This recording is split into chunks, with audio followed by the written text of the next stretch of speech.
Por que será que temos tanto medo ao ponto de deixarmos de fazer alguma coisa que gostaríamos? Para que serve esse medo em nós? Vamos entender sobre isso? Vambora, vem comigo!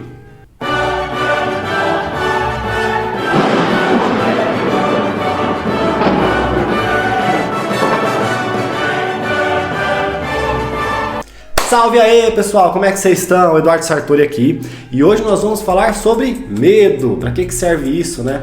Mas antes, se esse vídeo fizer sentido para você, não se esqueça de deixar o like, se inscrever no canal e ativar as notificações para receber mais conteúdos como esse. Fechou? Tamo junto?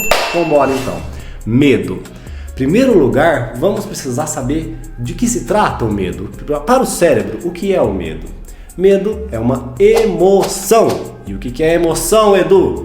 Emoção é um protocolo biológico, uma resposta que o corpo tem para lidar com os estímulos externos. Não só externos, mas internos também, os nossos pensamentos, tudo que nós processamos acaba resultando numa emoção.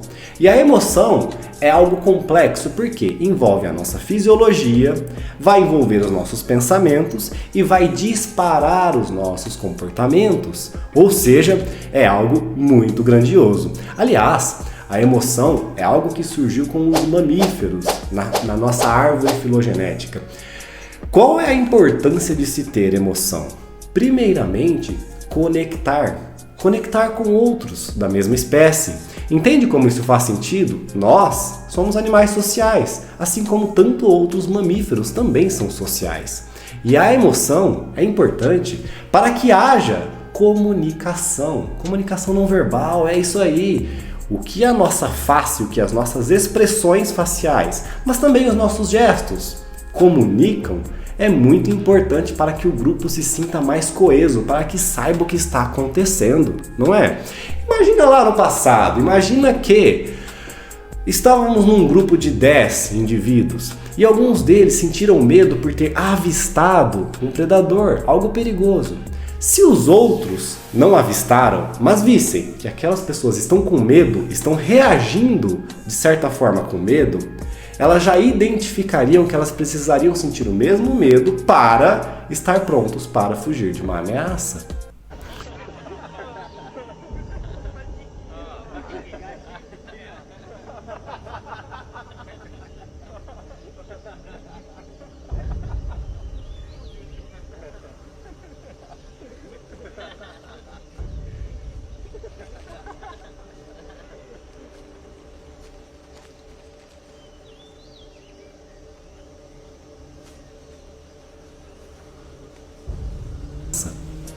E é aí que a gente entrou no ponto muito importante do medo. O medo está no eixo da ameaça. Edu, como assim eixo? Pois é, acontece o seguinte, nós temos algumas emoções que são primárias, ou seja, são as mais relevantes, as mais dominantes no nosso organismo. E eu trato como alguns eixos, e o eixo da ameaça é aquele que, obviamente, lida com uma ameaça. E o medo lida com uma ameaça, assim como a raiva. Exatamente. Medo e raiva são emoções opostas. Agora, o medo nos faz lidar com um estímulo, com uma ameaça, um estímulo que é aversivo, mas nós não sabemos como lidar com ele. Por isso sentimos medo. Se nós estamos diante de uma possível ameaça, mas sabemos que temos recursos comportamentais, temos repertório para lidar com aquela situação, é muito provável que ou não sintamos medo ou sintamos um medo muito pequeno, a nível controlado, um nível equilibrado, saudável ao corpo, que faz com que a gente consiga reagir normalmente, ou seja, não vai ter reações fisiológicas muito grandes, muito intensas no corpo. Então veja, se no medo nós não sabemos como lidar com a ameaça, na raiva nós sabemos e é por isso que enfrentamos. Ora, mas agora começa a surgir coisas muito interessantes aqui, né? Porque estamos entendendo o que é o medo, por que ele aparece na nossa vida, mas ainda não falamos como enfrentar esse medo. E é possível enfrentar? Com certeza é possível. Acontece o seguinte, se temos um medo muito grande de uma situação, vamos pegar aí o medo de falar em público, que eu sei que interessa muito vocês. Temos medo de falar em público porque em algum momento no passado tivemos que enfrentar uma apresentação, ou seja, colocar quem nós somos ao público e aquilo foi aversivo, foi ruim, foi perigoso de certa forma. Veja, não necessariamente a ameaça, o estímulo que o medo detecta precisa ser real. Ele pode ser imaginário, pode estar na nossa cabeça, pode vir de uma interpretação que nós fizemos acerca de um evento. Então, voltando lá no passado, estávamos diante de uma apresentação ou mesmo de um grupo de pessoas e caçoaram de nós, ou tivemos um desempenho tão ruim que nos sentimos mal com aquilo e percebemos nos olhos das pessoas o sentimento de querer dar risada, ou às vezes um sentimento de dó, e aquilo, a interpretação que fizemos daquilo foi ruim. Então veja, desenvolvemos um circuito de medo que estava junto com aquele estímulo aversivo que havia pessoas. Logo, passamos a desenvolver um certo medo, uma certa aversão por nos comunicar com as pessoas, por nos relacionar com as pessoas. Numa próxima vez que tivéssemos que fazer isso, que tivéssemos que nos relacionar com as pessoas, então estaríamos menos propensos a nos engajar fortemente. Estaríamos mais inibidos, mais bloqueados. O problema é que quando fizéssemos isso, quando nos relacionássemos com as pessoas de uma forma inibida e bloqueada, provavelmente seria algo ruim. O desempenho não seria bom nesse relacionamento, concordam? A comunicação não seria assertiva, não seria eficaz, não seria carismática, não seria legal para outra pessoa.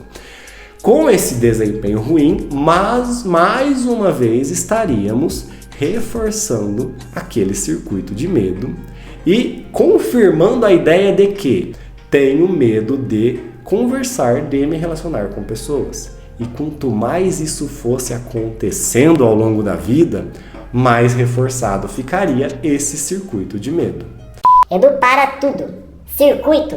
Você está falando do quê? O que é circuito? Vamos lá, vamos entender isso daí. Circuito neural é um conjunto de neurônios interligados através de sinapses, que são as conexões entre essas células nervosas, que são os neurônios, e que se conectam um ao outro e são responsáveis por tudo que acontece no nosso cérebro. Os pensamentos, os comportamentos que disparam, as emoções. Entendem? Então veja, quando eu falo esse circuito de medo, é porque lá na área da amígdala do nosso cérebro, que é responsável por dar esse disparo da emoção de medo, existe uma circuitaria muito ativa, muito sensível. Entende? Como sentimos muito medo desde cedo, ficamos sensíveis às consequências ou ficamos sensíveis aos estímulos, especialmente sociais. Entendem isso? Então agora o nosso cérebro ele está muito mais apto a disparar reações emocionais de medo. E na hora que tivermos que lidar com uma situação, é esse medo que vai vir com mais intensidade. Edu, e agora como é que eu faço para resolver isso? Vamos lá!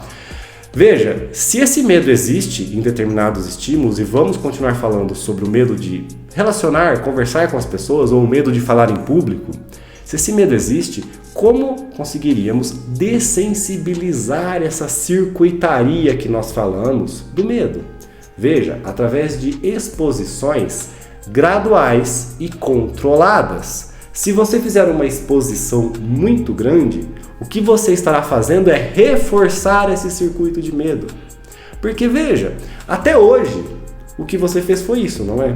Cada novo relacionamento, cada nova exposição, cada novo contato com uma pessoa reforçava aquele medo. Por que que agora, você sabendo disso, seria diferente? Aí é que tá. Uma grande vantagem que nós temos é quando temos consciência do problema. Porque quando focamos a nossa atenção tanto internamente, ou seja, no que estamos sentindo, no que estamos pensando, quanto no ambiente que está acontecendo, somos mais capazes de reverter a situação. Somos capazes de assumir uma postura de enfrentamento. E é por isso que esses dois elementos são importantes. Em primeiro lugar, a atenção, a consciência sobre o problema. Em segundo lugar, uma exposição controlada. Como agora você sabe disso, você vai juntar 3 pessoas que você conhece e você vai tentar desenvolver um pouco o assunto. Vai se expor e sentir aquele desconforto. Você vai sentir aquela ofegação, aquele coração palpitando, a sudorese nas mãos. Reações de medo, reações fisiológicas de medo. Você vai sentir. Não adianta querer fugir disso. Porém, se você se mantiver naquele ambiente, conversando, se expondo com aquele grupo pequeno de pessoas que você conhece, o seu corpo vai começar a entender que aquele medo é exagerado, que você pode ficar naquele ambiente conversando com aquelas pessoas e está tudo bem. Entendem? Depois que aquele tipo de estímulo já estiver ok, você já não sente mais medo, avançamos para um novo passo. E agora você conversa com um grupo maior de pessoas. E posteriormente você conversa com pessoas desconhecidas. E posteriormente você dá a sua opinião, talvez numa reunião, num projeto que seja, numa apresentação, o que quer que seja. O interessante e o importante é que seja uma escada gradual, degrau por degrau, para que esse medo não apareça de forma explosiva, para que você comece a dessensibilizá-lo sistematicamente. Fez sentido isso para você? Se fez sentido, já manda um like aí, porque eu tenho certeza que você vai se beneficiar se você aplicar isso na sua vida, certo? O medo é uma reação emocional muito importante para nos proteger de ameaças. Porém, nós, seres humanos, na vida que temos hoje, em civilização, se tornou algo super exagerado. Se tornou algo que nos bloqueia de agir, nos bloqueia de fazer coisas que gostaríamos de fazer. Então veja, o mais comum que acontece com o medo é a fuga. Precisamos parar de fugir. Fugir das relações, fugir das pessoas, fugir dos estímulos, fugir dos desafios, fugir da própria vida. Muitas vezes tentamos fugir de nós mesmos. Não queremos aceitar determinados pensamentos de que precisamos enfrentar uma situação. E fazemos uma outra coisa, fazemos algo, digamos, dopaminérgico, ou seja, algo que envolve um prazer muito grande imediato para que o corpo, de certa forma, esqueça aquilo que eu preciso enfrentar. Entende? Essas reações, esses comportamentos de fuga, eles estão sempre associados à reação emocional de medo. Então, ficou claro que o medo é um protocolo do corpo para lidar com isso. Mas ele nos tira de muitas oportunidades na vida que temos hoje. Era muito mais relevante no passado, onde tinha perigos por toda parte. Entendem? Quer dizer que você tem que perder seu medo e não ficar mais alerta aos perigos? Óbvio que não, claro que não. Mas atente-se ao que é real e ao que é imaginário. A maioria dos perigos está na nossa cabeça e não é real, é imaginário. Foi criado principalmente pela nossa criança que sentiu muito medo e percebeu que o mundo era um lugar perigoso para se viver. Mas você que está aí me ouvindo, você acredita que o seu mundo, de forma geral, o lugar que você vive, é um lugar perigoso para se viver? Se você sentir que não, que essa ameaça não é real, então está tudo na sua cabeça e você poderia começar a enfrentar, ainda hoje. Certinho? Tamo junto, vamos lidar com esse medo, vamos aprender a ter posturas de enfrentamento, certo? Deixa o like, se inscreva no canal e vamos embora pro próximo vídeo. É nóis!